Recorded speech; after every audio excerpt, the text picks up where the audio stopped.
Laurent Guater, bonsoir. Bonjour. Bonsoir Jean-Guillaume. Le Premier ministre Antonio Costa vient de s'exprimer. Le couperet est tombé. On reconfine au Portugal. Voilà, on remet ça pour un mois à peu près, donc vous êtes bien chez vous, bah restez-y. Oui. Le principe c'est obligation de rester chez soi, sauf nécessité particulière, c'est-à-dire aller faire vos courses, bien entendu, donc les supermarchés, les supérettes, etc. Tout ça est ouvert. Aller au travail exclusivement si vous ne pouvez pas télétravailler. Oui, le télétravail est obligatoire quand il est possible. Le télétravail est obligatoire. Le télétravail est obligatoire avec des amendes maus costauds si vous n'avez pas une bonne justification. Oui. Évidemment, si vous devez aller chez le Toubib, vous allez chez le Toubib, mais vous montrez effectivement. Alors, il n'y a pas ici au Portugal l'histoire des attestations comme en France, mais voilà, vous devez être capable de démontrer que vous avez un rendez-vous chez le Toubib, etc. Alors, vous avez le droit d'aller à la pharmacie, mais si vous n'êtes pas en train d'aller à la pharmacie ou en train de revenir à la pharmacie ou en train d'aller faire vos courses ou en train de revenir de faire des courses, coucher panier, tout le monde à la maison. Exactement. C'est ça le principe. On en a pour un bon mois. Ouais. Alors le Premier ministre expliquait que ça va être revu tous les 15 jours. Il expliquait qu'il fallait surtout pas s'attendre à ce que dans 15 jours ils disent que ça va mieux. Oui. 15 jours après, donc dans un mois, on rediscute. Puis on verra si il peut changer effectivement les règles. Mais il a bien expliqué que. Ouais. Et il demande aux gens d'être hyper responsables sur le plan individuel. Alors évidemment, ça veut dire il n'y a plus un restaurant ouvert. Alors pour du takeaway, bien entendu, on peut faire venir des choses à la maison, mais il n'y a plus de restaurant ouvert, il n'y a plus de pâtisserie ouverte, il n'y a plus de bar ouvert, plus de coiffeurs, en essentiel, comme on avait dit en France, qui sont ouverts. Il n'y a plus de coiffeurs, il n'y a plus de clubs de sport. Il n'y a plus de lieux culturels, enfin, il n'y a rien à part les actions qui sont nécessaires pour la campagne électorale du 24, puisqu'on va voter pour le président. Oui, alors on peut considérer que le jour de l'élection, le confinement est entre guillemets levé, c'est-à-dire pour aller voter uniquement. Et pour revenir de voter. Absolument. Voilà, le reste du temps, coco panier. Et pour les messes, enfin les célébrations religieuses restent permises. Alors avec le respect évidemment de règles dont j'ai pas la certitude absolue qu'elles ne vont pas être un petit peu plus strictes encore. D'accord. C'est-à-dire que là, les différents journalistes, donc la manière dont le Premier ministre fonctionne ici, c'est qu'il fait une conférence de presse assez courte, et puis après il répond à beaucoup de questions de journalistes qui sont en fait plus longues que la conférence des presses. Ouais. Il répond à un certain nombre de détails. C'est ça le modèle ici.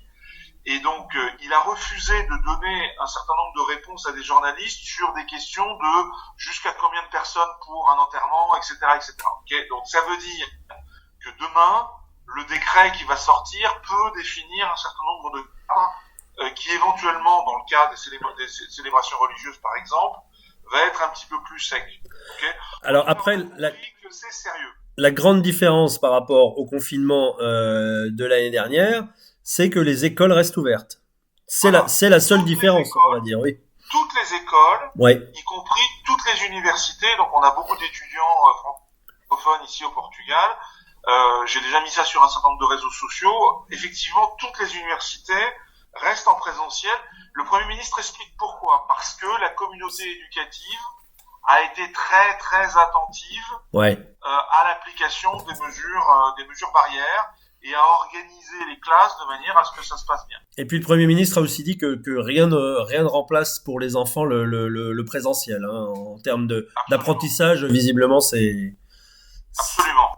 Alors, une chose par rapport au déplacement en avion. Donc évidemment, selon la même règle qu'en mars-avril, si vous voulez quitter le Portugal pour rentrer par exemple en France, ou si vous rentrez de France vers le Portugal, vous pouvez, les avions vont continuer à circuler. Il y en aura franchement moins parce qu'il n'y a pas de touristes.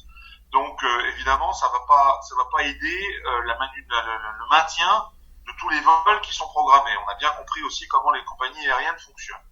Attention, parce que vous êtes obligé d'avoir un test PCR, soit quand vous sortez, soit quand vous arrivez. Okay, il y a les tests PCR qui sont obligés pour entrer au Portugal.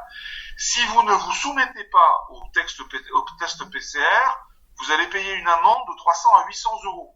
D'accord. Il y avait hier dans la presse l'annonce, si vous voulez, ou des commentaires qui étaient faits sur le fait que certaines personnes n'acceptaient pas de se soumettre au test PCR. Donc là aussi, on donne à la police, si vous voulez, la capacité de vous appliquer des amendes beaucoup plus importantes si vous ne vous soumettez pas à ces obligations de test. Donc pour résumer, il faut un test pour revenir au Portugal ? Alors je vais le revérifier, mais j'ai vraiment l'impression que oui. D'accord. Et que les tests PCR s'appliquent, si vous voulez, sur tous les transits. On verra ça demain également dans la note, mais en tout cas le Premier ministre a clairement parlé de ces tests, de cette obligation de test, et du fait que si on ne s'y soumettait pas, on payait une amende importante.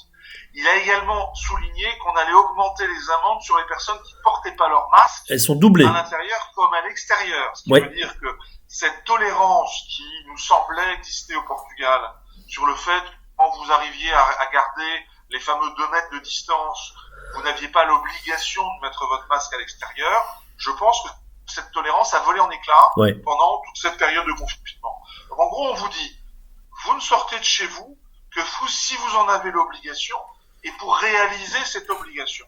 Le reste du temps, vous êtes chez vous et ça va durer un minimum d'1 mois et plus chacun respectera les règles, moins de temps évidemment ça durera et plus vite on récupérera nos conditions de vie normales. Et ben voilà, merci beaucoup Laurent pour ces éclaircissements. Voilà, je suis désolé, c'est pas vraiment des bonnes nouvelles, mais il y a effectivement une augmentation considérable du nombre de cas au Portugal. On est arrivé sur un palier de 8 000, 9 000, il y a eu jusqu'à 10 000 cas par jour. Ça, c'est parfaitement impossible pour un pays de la dimension du Portugal. Je rappelle que le président Macron, quand il avait discuté des mesures de Noël, avait fixé pour la France entière, il y a 6 fois plus de Français que de Portugais, un chiffre de 6 000. Ce qui voudrait dire 1 000 au Portugal. On est à 10 fois ça. Il y a un moment où effectivement, il faut pas continuer comme ça. Très bien. Bah écoutez, on ne manquera pas de revenir vers vous pour avoir de nouvelles précisions sur toutes ces mesures. Oui, j'ai pris mon billet. Je pense que tous les 15 jours, on s'y retape. Merci beaucoup. À bientôt. À bientôt, merci. La French Radio. Portugal.